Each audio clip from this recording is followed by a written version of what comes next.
1442 ہجری کے آخری ایام ہیں۔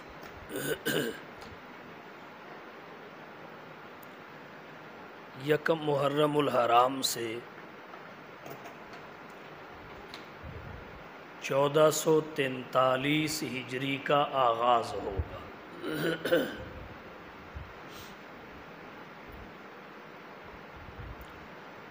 ابتدا میں ایک بات سمجھ لیں، ہمارے بعض دوست سن عیسوی کا بڑے شد و مد سے انکار کر دیتے ہیں کہ اپنے معاملات میں، حالات و واقعات میں اس کو ذکر نہیں کرتے اور اس کو شمار کرنے سے منع کرتے ہیں، جبکہ سن ہجری ہو یا عیسوی، اہل اسلام کے معاملات دونوں کے ساتھ وابستہ ہیں۔ سن ہجری کو لکھنے کا آغاز حضرت عمر بن خطاب رضی اللہ تعالی عنہ نے ربیع الاول سن 16 ہجری میں حضرت علی رضی اللہ تعالی عنہ کے مشورہ سے کیا۔ اس سے پہلے اہل اسلام بھی سن عیسوی کا ہی حوالہ دیتے تھے۔ آج بھی اگر سن عیسوی کا حوالہ دیا جائے تو یہ ناجائز نہیں ہے، حرام اور گناہ نہیں ہے، اور ہمارے بزرگوں نے ان دونوں کو ذکر کیا ہے۔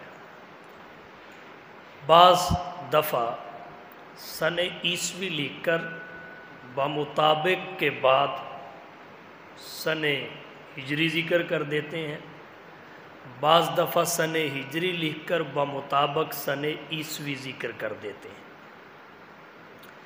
الگ بات ہے کہ ترجیح سن ہجری کو دینی چاہیے، کیونکہ عیسوی کی نسبت حضرت عیسیٰ علیہ السلام کی ذات گرامی سے ہے، اور ہجری کی نسبت حضور کی ذات گرامی اور آپ کی سیرت کے ایک اہم جز آپ کی ہجرت مدینہ سے ہے۔ البتہ انکار کسی کا نہیں کرنا چاہیے۔ یکم محرم الحرام سے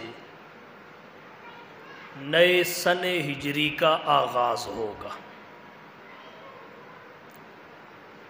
یکم محرم الحرام کو جہاں اور بہت سارے واقعات پیش آئے، وہاں خلیفہ دوم، خسر رسول، داماد بطول حضرت عمر فاروق رضی اللہ تعالی عنہ کا سانحہ ارتحال بھی ہوا۔ اس مناسبت سے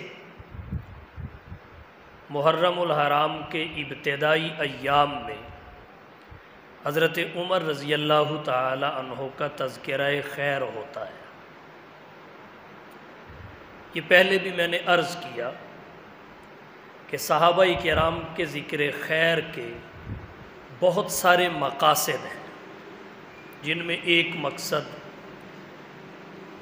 ان کا ذکر بالخیر کر کے حضور کے حکم کو پورا کیا جاتا ہے۔ نمبر 2، برکت کی تحصیل، حصول برکت کے لیے، تحصیل برکت کے لیے صحابہ کرام کا ذکر خیر کیا جاتا ہے۔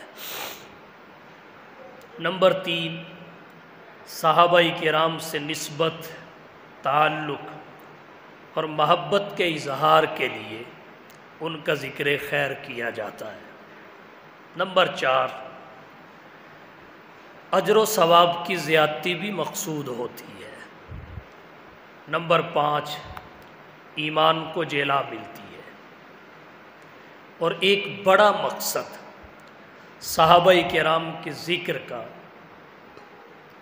یہ ہے، ان کا ذکر کر کے ہم عملی زندگی میں رہنمائی حاصل کرتے ہیں، اور اسی مقصد کے لیے صحابہ کرام کا ذکر کیا جائے تو فائدہ زیادہ ہوتا ہے۔ چنانچہ آج کے بیان میں حضرت عمر فاروق رضی اللہ تعالی عنہ کا ذکر خیر اسی مقصد کے تحت ہوگا کہ ہم ان کے اوصاف، ان کے حالات و واقعات ذکر کر کے عملی زندگی میں رہنمائی حاصل کریں۔ حضرت عمر رضی اللہ تعالی عنہ عظیم شخصیت ہے، ان کا ایک ایک قول، ایک ایک عمل، ان کی زندگی کے شب و روز ہمارے لیے مشعل راہ ہے۔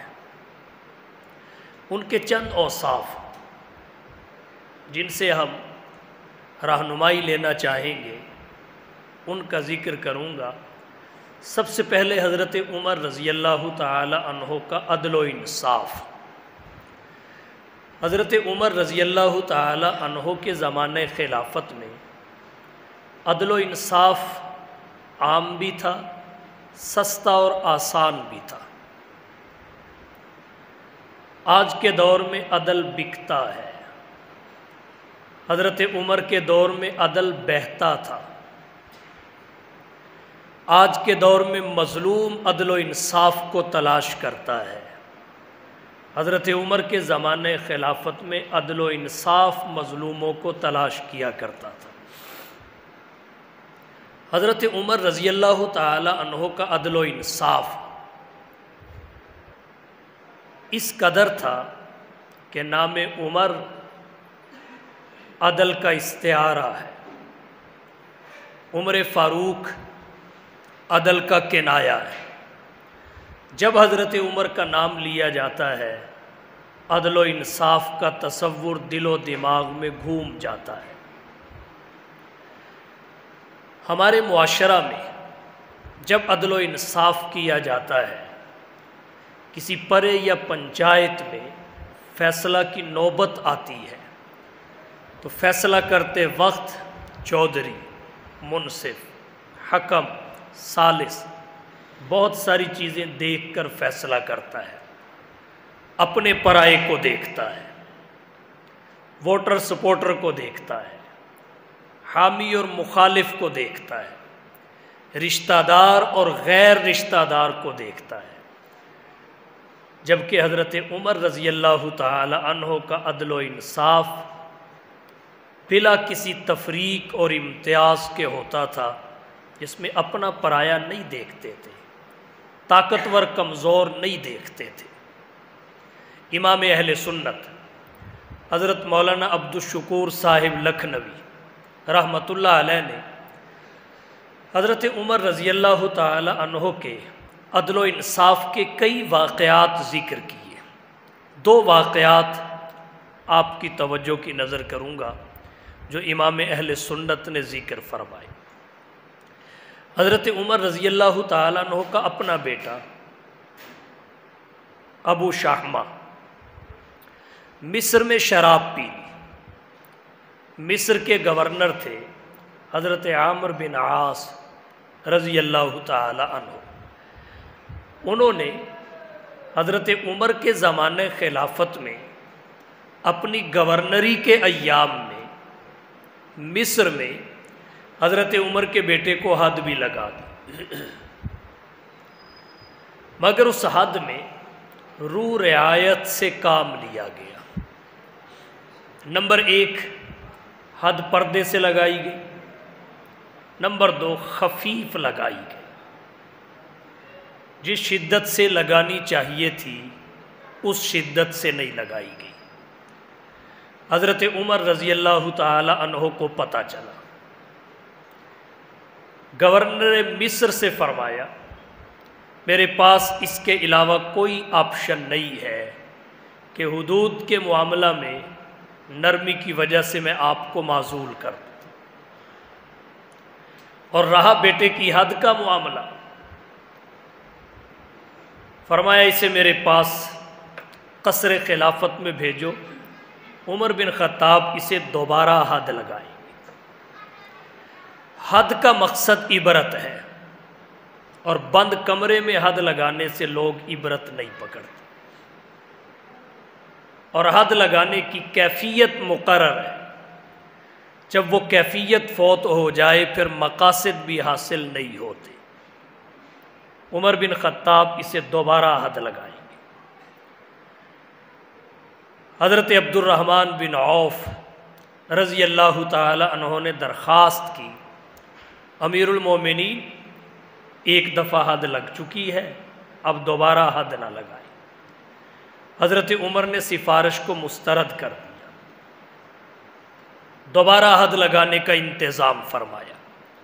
بیٹا ہاتھ باندھ کر کھڑا ہو گیا، ابا جان بیمار ہوں، مر جاؤں گا۔ حضرت عمر نے فرمایا بیٹا مرتا ہے مر جائے، لیکن اسلام کا نظام عدل و انصاف زندہ رہنا چاہیے۔ دوبارہ حد لگائی، اور اس کی تاب نہ لاتے ہوئے واقعتاً کچھ دنوں کے بعد بیٹا دنیا سے رخصت ہو گیا، لیکن حضرت عمر بن خطاب نے پرواہ نہیں کی۔ یہ ہے نظام عدل و انصاف، جو اپنے پرائے کی تفریق کے بغیر جاری ہوتا ہے۔ امام اہل سنت مولانا عبد الشکور صاحب لکھنوی رحمۃ اللہ علیہ نے سیرت خلفائے راشدین میں لکھا، اسی قسم کی اطلاع ان کے سالے قدامہ کے بارے میں بھی، تو سالے پہ بھی حد لگائی، اپنے پرائے کا کوئی فرق نہیں کیا۔ سالے نے بولنا چھوڑ دیا، بعد میں منت سماجت کر کے اس کے ساتھ کلام کو بحال فرمایا، لیکن شریعت کے اصول پر کوئی کمپرومائز نہیں کیا، حکم کو ترک نہیں کیا۔ یہ حضرت عمر بن خطاب کا نظام عدل و انصاف ہے، اپنے پرائے کی کوئی پرواہ نہیں، کمزور اور طاقتور کا فرق بھی نہیں کرتے۔ ہمارے یہاں طاقتور کے خلاف فیصلہ سناتے ہوئے بھی ہاتھ اور قلم کانپنے لگتے ہیں۔ سزا کا نفاذ تو اگلا مرحلہ ہے، فیصلہ سناتے وقت ہی بہت رد و بدل ہو جاتا ہے، لیکن حضرت عمر رضی اللہ تعالیٰ عنہ یکساں رویہ رکھتے تھے طاقتور اور کمزور کے بارے میں۔ تاریخ کی کتابوں میں لکھا ہے، شام کا ایک عیسائی سردار تھا، اس کا نام جبلہ تھا، غسان کا رہنے والا تھا، شہزادہ تھا، مسلمان ہوا اور کعبۃ اللہ کا طواف کر رہا تھا۔ دوران طواف اس کے جبے کے کنارے پر ایک دیہاتی اور غریب کا پاؤں آ گیا۔ جب جبے پر پاؤں آیا، اس شہزادے نے پیچھے مڑ کے دیکھا، اور جس کا پاؤں آیا تھا اس کے منہ پر ایک تھپڑ رسید کیا، تماچا مارا۔ اب وہ شخص جس کو تماچا لگا تھا شکایت لے کر قصر خلافت میں جا پہنچا، حضرت عمر رضی اللہ تعالی عنہ کے پاس۔ جس جبلہ نے، نصرانی سردار اور رئیس نے مجھے تھپڑ مارا ہے، اور اس وجہ سے مارا ہے کہ یہ آگے جا رہا تھا، اس کے جبے کا کنارہ پیچھے گھسٹتا آ رہا تھا، رش میں پاؤں اس کے سرے پر آ گیا، اس وجہ سے اس نے مجھے تماچا مارا۔ حضرت عمر رضی اللہ تعالی عنہ نے اس سردار کو بلا کے کہا، تجھے یہ غریب آدمی اسی طرح تماچا مارے گا، اس کا حق ہے، معاف کر دے فبیہ، وگرنہ تجھے بدلہ دینا پڑے گا، یہ تیرے منہ پر تماچا مارے گا۔ وہ کہنے لگے جی مجھے مہلت دو، شاید بات بن جائے۔ اس نے مہلت لی اور راتوں رات وہاں سے بھاگ گیا، مرتد ہو گیا، لیکن حضرت عمر رضی اللہ تعالی عنہ نے شریعت کے حکم پر کمپرومائز نہیں کیا، فیصلہ سنانے میں کسی مصلحت سے کام نہیں لیا۔ فمن شاء فلیؤمن ومن شاء فلیکفر، جو چاہتا ہے ایمان لائے، جو چاہتا ہے کافر بنے۔ اسلام کے اصول اٹل ہیں، اسلام کے ضابطے اٹل ہیں، قوانین اٹل ہیں۔ تو ہمارے ہاں عدل و انصاف کے میدان میں جو خیانتیں ہوتی ہیں، عدل کے نام پر جو ظلم ہوتا ہے، انصاف کے نام پر جو ناانصافیاں ہوتی ہیں، وہ ناقابل بیان ہیں۔ ضرورت اس بات کی ہے کہ حضرت عمر بن خطاب رضی اللہ تعالی عنہ کی زندگی کے اس باب سے روشنی حاصل کی جائے۔ حضرت عمر کے اوصاف میں ایک وصف ہمدردی، خیر خواہی، رعایا کی خبر گیری اور ان کی فکر ہے۔ حضرت عمر رضی اللہ تعالی عنہ انسانیت کے کتنے ہمدرد تھے، اس کا اندازہ آپ یہاں سے لگائیں۔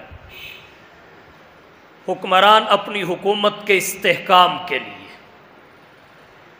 نہ جانے کتنے خون بہاتے ہیں، خون کتنا سستا کر دیتے ہیں، اور موت و حیات لوگوں کی ان کے لیے کوئی معنی نہیں رکھتی۔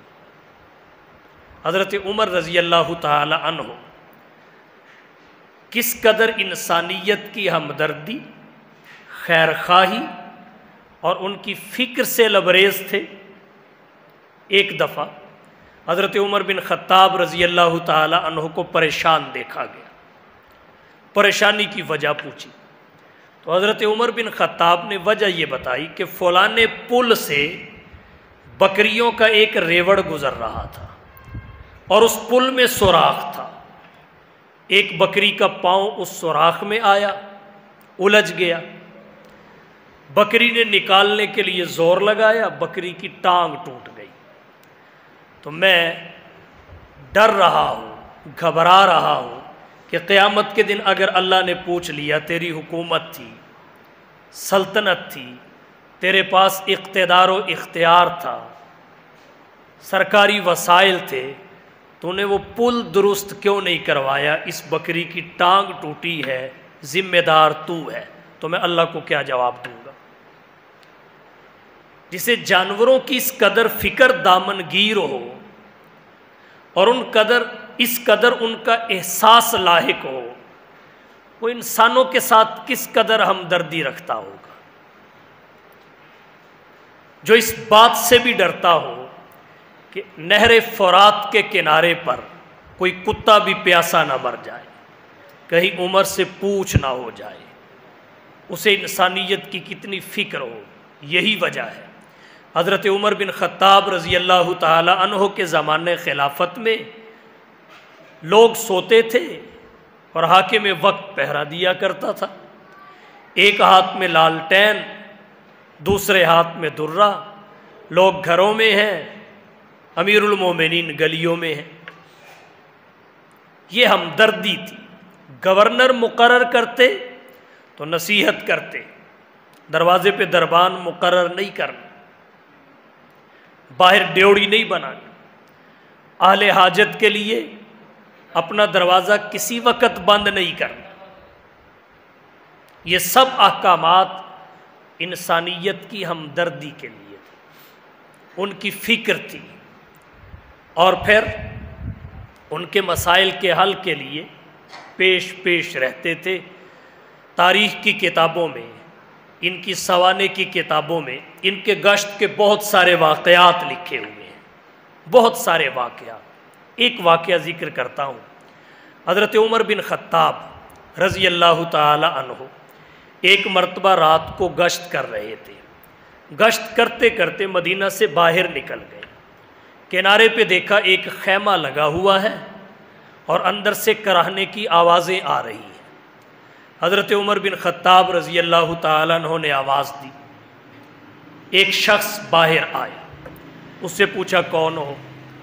کہنے لگا مسافر ہیں، سفر پہ تھے، بیوی امید سے تھی، اسے درد ذیل شروع ہو گیا، وضع حمل کی تکلیف شروع ہو گئی، تو یہاں خیمہ لگا لیا۔ اب دائی کی ضرورت ہے مگر ہماری جان پہچان یہاں نہیں ہے، دائی کی ضرورت ہے، ہماری جان پہچان یہاں نہیں ہے، ہم پریشان ہیں کہ اس مشکل لمحہ میں اب کیا کیا جائے۔ حضرت عمر رضی اللہ تعالی عنہ نے فرمایا آپ تھوڑا انتظار کرو، میں ابھی بندوبست کر کے آتا ہوں۔ چلے گئے، اپنے گھر گئے، اپنی اہلیہ محترمہ سے کہا اللہ نے خدمت کا موقع دیا ہے، ڈھیروں نیکیاں کمانے کا لمحہ ہے۔ اور بیوی کون تھی؟ حضرت علی اور حضرت فاطمہ کی لخت جگر، حضرت ام کلثوم رضی اللہ تعالی عنہ، نبی کی نواسی، یہ حضرت عمر کی بیوی تھی۔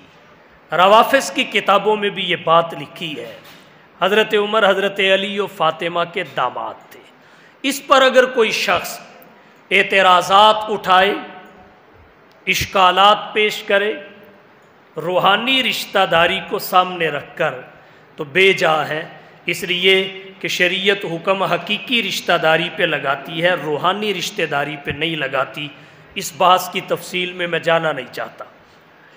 حضرت عمر رضی اللہ تعالی عنہ نے اپنی اہلیہ کو ساتھ لیا اور اسے جا کے خیمے میں چھوڑا کہ آپ اس خاتون کا جو یہ مرحلہ ہے اسے راحت پہنچائیں، اس میں اس کی مدد کریں، نصرت کریں۔ اور خود باہر اس کے خاوند کے پاس بیٹھ گئے، اس سے پوچھ گچھ کرنے لگے، کہاں سے آئے، آپ کو کوئی تکلیف تو نہیں ہوئی، کبھی امیر المومنین کو دیکھا ہے؟ وہ کہنے لگے جی وہ تو بڑے تگڑے آدمی ہیں، ان کی بڑی ہیبت ہے، ان سے تو ملتے ہوئے ڈر لگتا ہے، میں نے ان کو دیکھا نہیں۔ اس قسم کی باتیں ہو ہی رہی تھی کہ اندر سے آواز آئی امیر المومنین آپ کے دوست کو مبارک ہو، اللہ نے اسے بیٹے کی نعمت عطا فرمائی ہے۔ جب یہ بات اس دیہاتی مسافر نے سنی تو پاؤں تلے سے زمین نکل گئی، یہ تو خود امیر المومنین ہے۔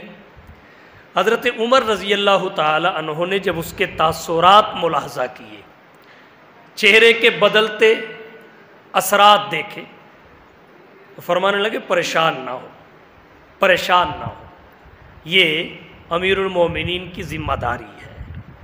اور جیسے آپ کہہ رہے تھے امیر المومنین کو دیکھ بھال کرنی چاہیے، دیکھو امیر المومنین نے دیکھ بھال کی ہے، یہ ہمدردی ہے، یہ خیر خواہی ہے۔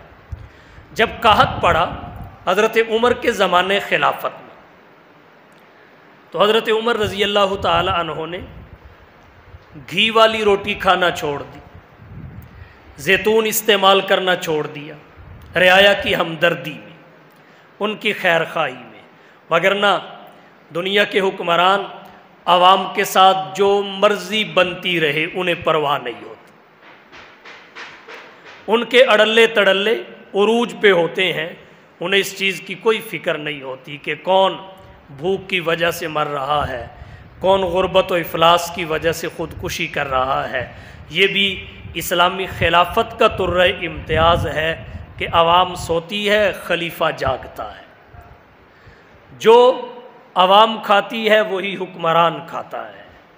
اگر عوام قحط میں مبتلا ہو جاتی ہے تو خلیفہ وقت بھی اپنے آپ کو عوام کے ساتھ کھڑا کر لیتا ہے اور معاشرتی امتیاز کو بالکل فنا کر دیتا ہے۔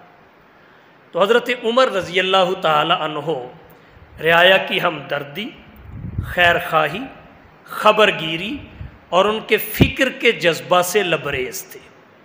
اور اللہ کے نبی صلی اللہ علیہ وسلم نے فرمایا الدین النصیحہ، دین ہی خیر خواہی ہے۔ یہاں ایک گرامر کا اصول ذکر کرنا چاہوں گا، فن نحو کی کتابوں میں لکھا ہے مبتدا میں اصل معرفہ ہونا ہے، خبر میں اصل نکرہ ہونا ہے۔ الدین مبتدا ہے، النصیحہ خبر ہے، تو اصل مبتدا میں معرفہ ہونا اور خبر میں نکرہ ہونا ہے۔ لیکن کبھی کبھی خبر بھی معرفہ آ جاتی ہے، جیسا کہ یہاں الدین النصیحہ میں خبر معرفہ ہے۔ سوال یہ ہے جب خبر معرفہ آ جائے تو اس سے کیا اثرات مرتب ہوتے ہیں، کیا معنوی تبدیلی پیدا ہوتی ہے؟ عربی گرامر کے ماہرین لکھتے ہیں جب خبر بھی معرفہ آ جائے تو وہاں جانبین سے حصر مقصود ہوتا ہے، مبتدا خبر میں بند، خبر مبتدا میں بند۔ اب اس ضابطہ کو سامنے رکھ کے معنی یہ بنے گا دین ہی خیر خواہی ہے، دین ہی نصیحت ہے، خیر خواہی دین میں ہے اور دین خیر خواہی کا نام ہے۔ تو اللہ کے نبی کی تعلیمات کا، اللہ کے نبی صلی اللہ علیہ وسلم کے فرامین کا عملی نمونہ تھے۔ حضرت عمر بن خطاب رضی اللہ تعالی عنہ اپنی بیوی کو لے گئے، دوسرے لفظوں میں آپ یوں کہہ لیجئے خاتون اول کو لے گئے، ایک مسافر دیہاتی اور بدو کی بیوی کے لیے دایا کے فرائض سر انجام دینے کے لیے۔ کیا کسی ریاست اور سلطنت میں ایسا ممکن ہے؟ یہ حضرت عمر بن خطاب رضی اللہ تعالی عنہ تھے۔ ان کی زندگی کا ایک امتیازی وصف، ایک کمال، وہ تھا مساوات، برابری۔ یہاں ایک بات تمہید کے طور پہ ذکر کرنا چاہوں گا۔ مغرب میں اور آج کل ہمارے مغرب زدہ معاشرہ میں،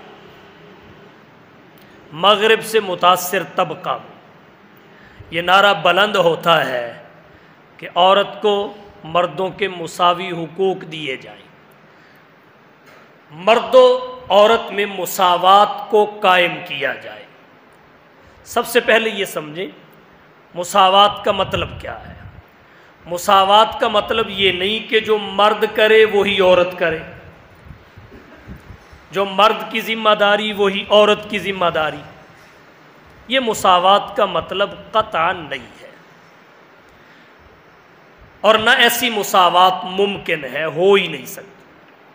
مرد اور عورت کی جسمانی ساخت ایک دوسرے سے مختلف ہے۔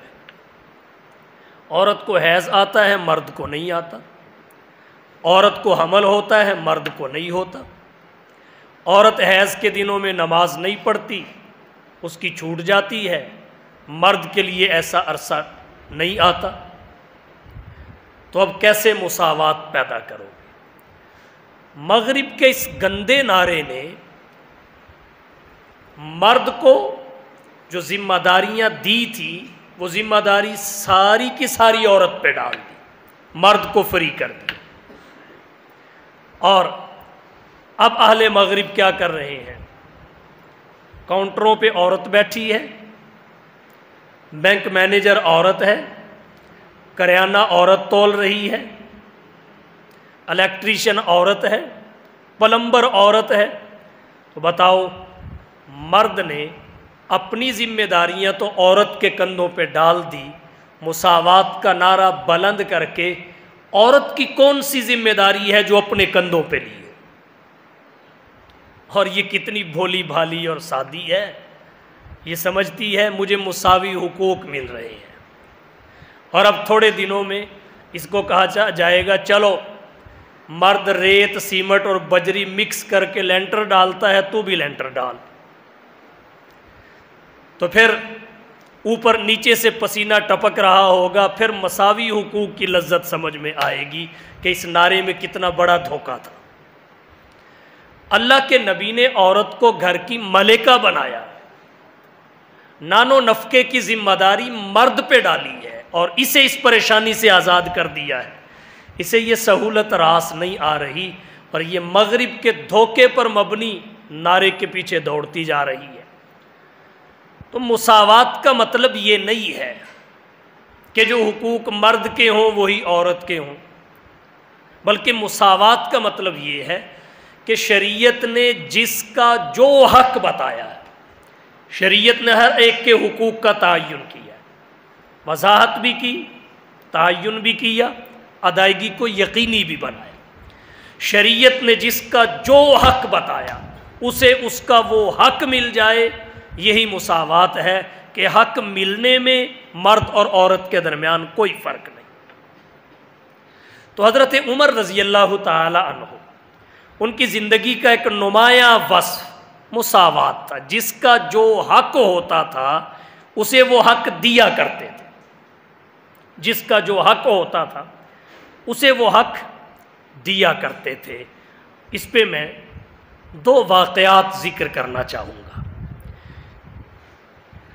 شاہ ولی اللہ صاحب محدث دہلوی رحمۃ اللہ علیہ نے ازالۃ الخفا عن خلافت الخلفاء میں لکھا ہے، اور علامہ واقدی نے فتوح الشام میں لکھا ہے، یافعی نے بھی لکھا کہ جب حضرت عمر بن خطاب رضی اللہ تعالی عنہ بیت المقدس کو فتح کرنے کے لیے نکلے، اور یہ بھی بڑا تفصیلی واقعہ ہے اور دلچسپ ہے۔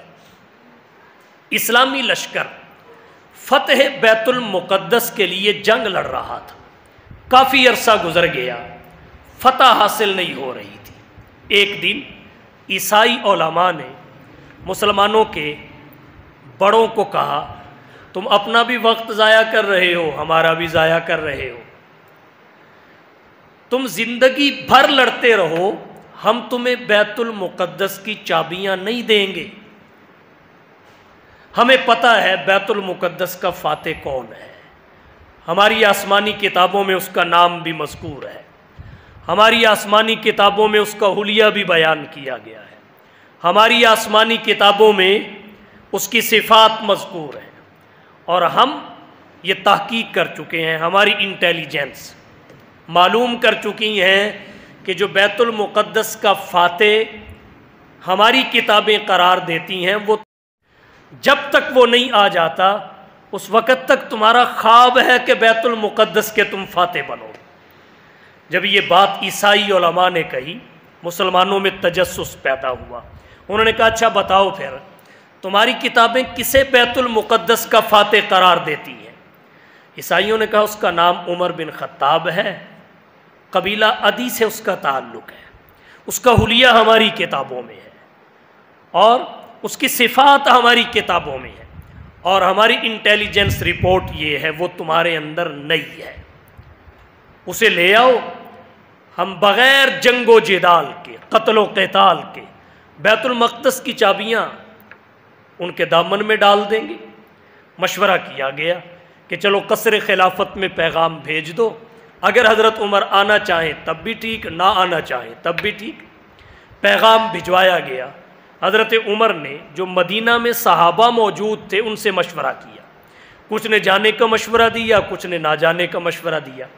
حضرت علی نے نہ جانے کا مشورہ دیا، حضرت عثمان نے جانے کا مشورہ دیا، بالآخر حضرت عمر کا شرح صدر جانے پر ہوا۔ ایک سواری لی، اونٹ، ایک غلام ساتھ لیا، دو افراد چند چھہارے تھوڑا سا راشن لے کر مدینہ سے رخت سفر باندھا، ملک شام کی طرف چل پڑے۔ طے یہ ہوا کہ جتنا فاصلہ حضرت عمر سواری پر بیٹھ کے طے کریں گے، غلام پیدل چلے گا، اتنا ہی فاصلہ غلام سواری پر بیٹھ کے طے کرے گا اور امیر المومنین پیدل چلے گا۔ مساوات۔ حضرت عمر نے کہا اتنی مسافت ایک بیٹھ کے سوار کرے گا، دوسرا پیدل چلے گا، پھر اس کے برعکس۔ چنانچہ ایسا ہی ہوا، غلام کو اس کا پورا حق دیا، اور اتفاق کی بات جب ملک شام میں داخلے کا وقت آیا، اس وقت سوار ہونے کی باری غلام کی تھی، پیدل چلنے کی باری حکمران کی تھی۔ غلام نے اس وقت کہا، لوگوں نے آتے دیکھ کر مسلمانوں نے شور مچانا شروع کر دیا، نعرے لگانے شروع کر دیے، استقبال شروع ہو گیا، عیسائی بیت المقدس کی فصیلوں پہ چڑھ گئے، امیر المومنین آ رہے ہیں، بیت المقدس کے فاتح، اور باری تھی امیر المومنین کے پیدل چلنے کی۔ غلام نے ہاتھ باندھ کے کہا امیر المومنین واپسی پہ میں ڈبل سوار ہو جاؤں گا، اس وقت آپ سوار رہیں، آپ کے حصے کا میں پیدل چل لیتا ہوں، واپسی پہ میرے حصے کا آپ پیدل چل لینا، حساب برابر ہو جائے گا۔ لیکن اب چونکہ داخلے کا وقت ہے ملک شام میں اور لوگ سامنے کھڑے ہیں دیکھ رہے ہیں، تو میری گزارش یہ ہے اب آپ سوار رہیں، میرے ہاتھ میں مہار رہے، اور اس طرح ہم بیت المقدس کی طرف بڑھتے ہیں۔ حضرت عمر بن خطاب نے کہا اس بات کی گارنٹی دیتے ہو کہ واپسی تک میں اور آپ زندہ رہیں گے؟ واپسی تک میں اور آپ زندہ رہیں گے؟ اس نے کہا جی یہ گارنٹی تو میں نہیں دے سکتا۔ کہتے ہیں بس پھر میں ادھار نہیں رکھنا چاہتا، تو سواری پہ سوار ہوگا، میں پیدل چلوں گا، اور ایسا ہی ہوا۔ غلام سواری پہ سوار ہے، حضرت عمر بن خطاب اونٹنی کی مہار ہاتھ میں پکڑے ہوئے پیدل چل رہے ہیں۔ جب لوگوں میں پہنچے تو کسی نے سوال کیا حضرت عمر سے، کیا امیر المومنین وہ ہے جو سواری پہ سوار ہے؟ تو خود فرمایا نہیں، امیر المومنین وہ ہے جس کے ہاتھ میں اونٹنی کی مہار ہے۔ یہ مساوات تھی۔ ایک واقعہ اور ذکر کرتا ہوں۔ حضرت عمر رضی اللہ تعالیٰ عنہ ایک دفعہ بیمار پڑ گئے۔ اکثر تاریخ کی کتابوں میں یہ واقعہ مذکور ہے۔ اطباء آپ کے علاج کے لیے طلب کر لیے گئے، تشخیص کی، اس نتیجے پر پہنچے کہ آپ کو انتڑیوں کی سوزش ہو گئی ہے اور اس کا بڑا سبب خشکی ہے، آپ کو تری کی ضرورت ہے۔ اطباء کہنے لگے امیر المومنین آپ زیتون کا تیل کچھ عرصہ استعمال کریں، آپ کی یہ خشکی اور سوزش ختم ہو جائے گی۔ امیر المومنین فرمانے لگے میرے پاس تو زیتون نہیں ہے۔ وہ کہنے لگے جی بیت المال میں ہوگا، وہاں سے آپ لے لیں، بیت المال میں ہوگا۔ حضرت عمر نے کہا چلو ٹھیک ہے، پتہ کر لیتے ہیں۔ بیت المال کے انچارج کو بلایا، بلا کے اس سے پوچھا بیت المال میں خزانے میں کتنا زیتون ہے؟ اس نے کہا جی وافر، بہت سارا ہے۔ اطباء خوش ہوئے۔ پھر حضرت عمر نے سوال کیا اچھا اب یہ بتاؤ اگر مدینہ کے سب لوگوں پہ وہ زیتون تقسیم کیا جائے تو پھر میرے حصے میں کتنا آتا ہے؟ اگر مدینہ کے سب لوگوں پہ تقسیم کیا جائے تو پھر میرے حصے میں کتنا آتا ہے؟ تو انچارج نے کہا جی پھر تو یہی چھٹانک دو چھٹانک۔ تو حضرت عمر رضی اللہ تعالی عنہ نے اپنے پیٹ پہ ہاتھ مارا اور ہاتھ مار کے کہنے لگے جتنا مرضی گڑ گڑاتا رہے تجھے ملے گا وہی جو تیرے حصے میں آتا ہو۔ سرکاری خزانے کو اپنی جاگیر نہیں سمجھتے تھے، سرکاری خزانے سے دوسرے ملکوں میں پراپرٹی نہیں خریدتے تھے، فلائٹ نہیں لیتے تھے، اسے عوام کی جاگیر سمجھتے تھے، عوام کی ملکیت سمجھتے تھے اور اپنے حصے سے زائد نہیں لیتے تھے۔ ہمیں رہنمائی لینی چاہیے، سبق لینا چاہیے۔ حضرت عمر کا ایک ایک وصف، ان کی زندگی کا ایک ایک باب ہمارے لیے مشعل راہ ہے۔ اور حضرت عمر بن خطاب رضی اللہ تعالیٰ عنہ کا ایک واضح اور نمایاں وصف ان کی سادگی تھا۔ دوسری سلطنت کا آدمی آیا مسلمانوں کے حکمران اور خلیفہ سے ملنے کے لیے، مدینہ میں آ کے پوچھا خلیفہ وقت سے ملنا چاہتا ہوں، کہاں ملیں گے؟ بتایا گیا جی جنگل میں۔ بڑا حیران ہوا، کہاں ملیں گے؟ کہا جنگل میں۔ اس نے پوچھا کیا کر رہے ہوں گے؟ کہا بکریاں چرا رہے ہوں گے، اونٹ چرا رہے ہوں گے۔ اس وقت ان کے جانور چرانے کا وقت ہے۔ اس نے کہا اپنے؟ کہا نہیں ہمارے، اپنے نہیں ہمارے، عوام کے، رعایا کے، بیت المال کے جو سب کے سانجے ہیں، اپنے نہیں ہمارے۔ وہ بڑا حیران ہوا، اپنے حکمرانوں کا تصور اس کے ذہن میں آیا۔